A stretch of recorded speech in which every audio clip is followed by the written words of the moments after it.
Sweetheart, if you're hearing this, you need to listen carefully. I'm not asking for details. I'm begging, tell me where you are, because they can't find you first. The moment I realized someone was tracking you, my heart almost stopped. It wasn't the kind of tracking you notice easily.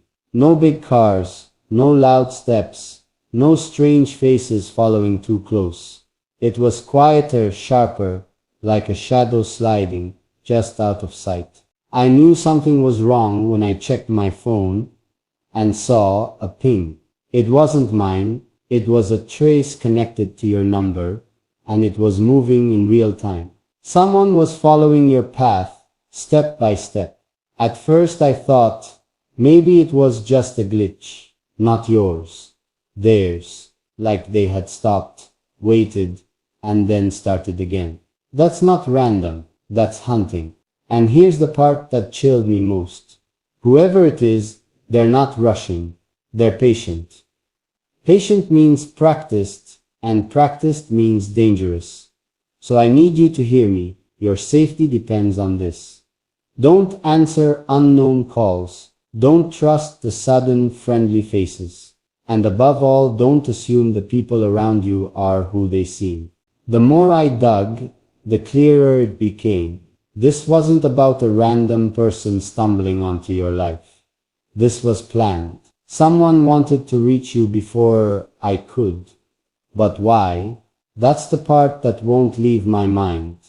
Why you? Why now? And how much do they already know about you?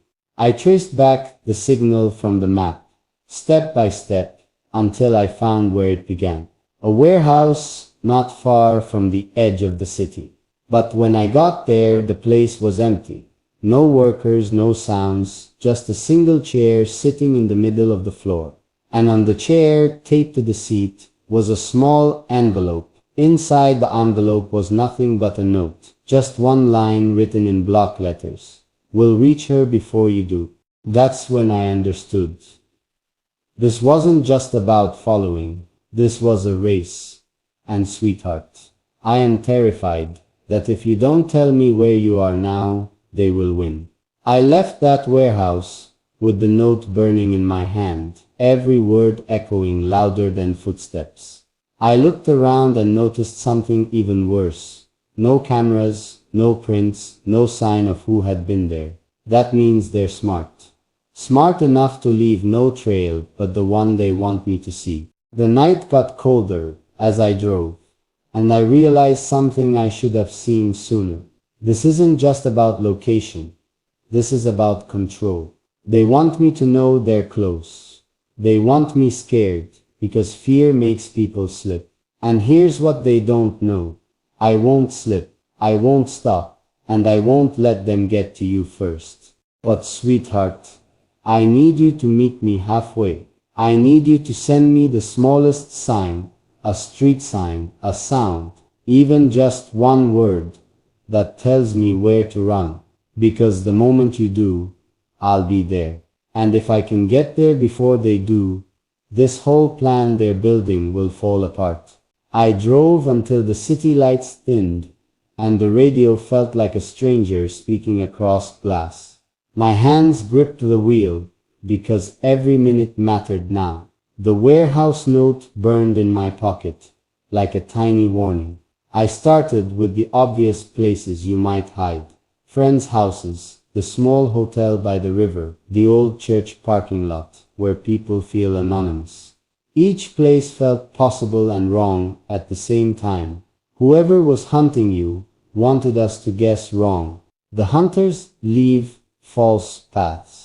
They make noise in the places they want us to look, while the real move happens somewhere quieter. At the hotel, the night clerk remembered a woman who checked in 2 nights ago with a plain coat and a bag. The clerk's eyes were kind but tired, and his memory had lines where details should be. He said the woman never used her name at the desk. She paid cash. She asked for the room in the back. That fit a pattern I'd seen on the map. Cash, corners, blind spots. Then I checked the church parking lot. It was empty except for a janitor sweeping leaves. He paused and said, "People come here when they want to vanish for a while." His voice made the place sound small and important. He pointed me to benches and to a path that wound behind tall hedges. Someone had used that path recently. The soil looked pressed where shoes had walked in a hurry. Hiding doesn't mean staying still. The right hiding place is always moving just ahead of the hunter's map. But none of those spots felt right for you. You wouldn't pick danger or loneliness if you had a choice. You'd find a place where you could breathe, where someone would not be able to count your breaths. So I went back to the signal. The tracker pinged again, faint and steady, like a heartbeat under thin skin. It showed a park I used to take you to when we needed quiet. The pin sat on the east side, near the pond, where the reeds keep secrets. If they were moving you there, it meant they wanted to keep you where someone could watch the exits. Parks look safe in daylight. At night, every path becomes a direction hunters can use. I circled the park slowly, engine off, lights dim. The place smelled of wet grass and something else, the copper note of metal in the dark. My phone blinked. The ping moved 5 yards. I held my breath and watched the dot crawl until it stopped under a lamppost that was out of order. That is where I found the small scarf tucked around the bench. The scarf was yours. It smelled faintly of your shampoo. My throat closed because I knew it meant someone had been near you very recently. They left it like a sign, maybe to say we were here, or to tell me we can be close whenever we like. People who want power leave pieces to remind you they can touch your life. I took the scarf and felt both furious and terrified. Whoever did this wanted to make me feel the nearness like a cold hand. They wanted me to know they could reach you. That is when I stopped pretending I could do this alone. I sent a short line to a friend I trust. One sentence, "I need backup." Now, her reply came quick. "Where? Tell me the exact place." I typed the park name and then erased it, because the last thing I wanted was to send a clear map to anyone who might read my messages. So I told her to call instead. Phones are small windows. If someone watches you, they watch your calls too. When the call came, her voice was low and steady.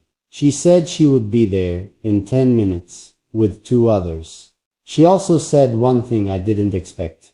"Meet me at the market on Oak, not the park. Bring nothing but the scarf." The line felt coded. She did not want anyone to know we were together at the park.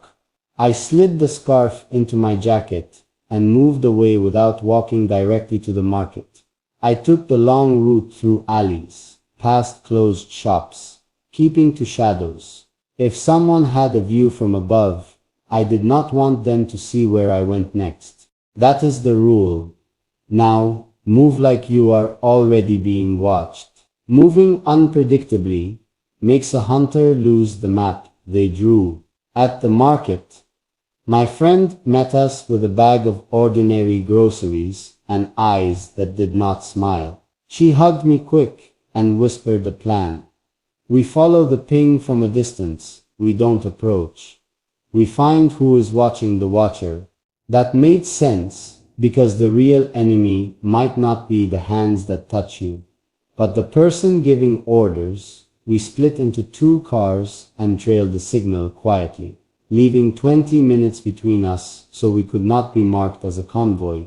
The dot moved slowly toward a row of warehouses on the riverside. Then it jumped, far, like a teleport, and for a moment the signal vanished. When a tracker goes quiet, it either means the target changed devices, or someone is trying to trick the trail.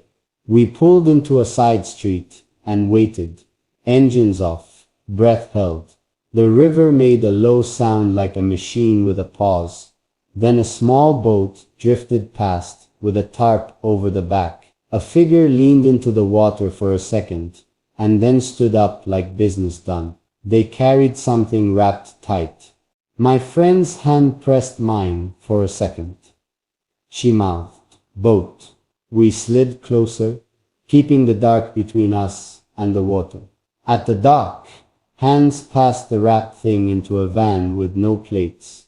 The driver nodded like a man who did this by habit. No one spoke, no one looked up. It was clean and practiced and cold.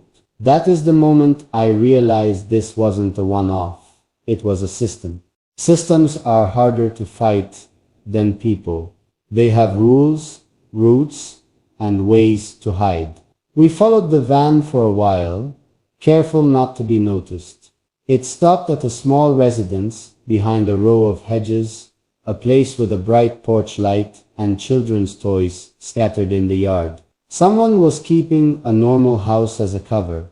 The van left, and a woman came out with a stroller, as if that house had always been quiet and ordinary. That night I understood how close danger can hide behind ordinary things. A house with toys is harder for anyone to suspect. Children's laughter is a good camouflage for plans that hunger. You learn quickly that danger often borrows the face of normal life. We circled the house and found a hidden camera aimed at the street. The camera was small and tucked under an eave like a bird's nest. My hands shook when I saw the feed.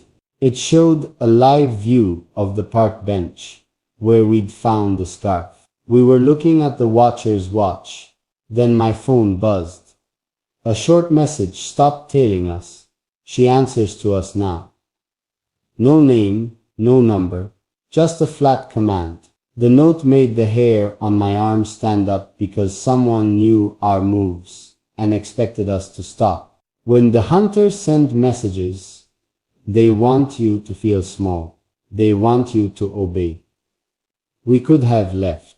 We could have driven away and let the night keep its secret. But the thought of you alone, with someone setting rules you must follow,